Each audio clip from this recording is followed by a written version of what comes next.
3, 2, 1 உங்களுக்காக மறுபடியும் ஆஃபர் வந்துருச்சு.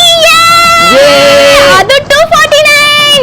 எஸ், பழைய மாதிரி நம்ம வந்து 249க்கு ஆஃபர் வைக்கிறோம். முக்கியமாக வந்து 249க்கு வெறும் ஃப்ரீ ஷிப்பிங் தான், டெலிவரி சார்ஜே கிடையாது. ஒன்லி 249, 249 தான். நிறைய பேர் கமெண்ட்ஸில் கேட்குறீங்க, அப்புறம் வாட்ஸ்அப்பில் கேட்குறீங்க, மெயில் பண்ணுறீங்க, மறுபடியும் ஆஃபர் போடுங்க அப்படின்னு. அதுக்காக தான் மீண்டும் உங்களுக்காக 249 ஆஃபரை கொண்டு வந்துட்டோம்.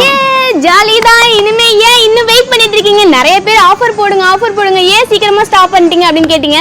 ஸோ உங்களுக்காகவே நாங்க மறுபடியும் வந்து 249க்கு ஆஃபரை கொண்டு வந்திருக்கோம். யாரெல்லாம் அந்த ஆஃபரை மிஸ் பண்ணியிருந்தீங்களோ மறக்காம இந்த ஆஃபர்ல சீக்கிரமா ஆர்டர் போடுங்க. Yes, only 249 free shipping. Don't miss it. வெப்சைட்ல ஆர்டர் பண்ணலாம், mr.quality.com. அது மட்டும் இல்லை, நம்ம வாட்ஸ்அப்ல ஆர்டர் பண்ணலாம். உடனே ஆர்டர் பண்ணுங்க. உங்களுக்காக தான் யாரும் நிறைய பேர் கேட்டிருப்பீங்க, கேட்டு எல்லாருக்காக மறுபடியும் ஆஃபர் கொண்டு வந்திருக்கோம். ஒன்லி 249 ஆஃபர் மிஸ் பண்ணாதீங்க.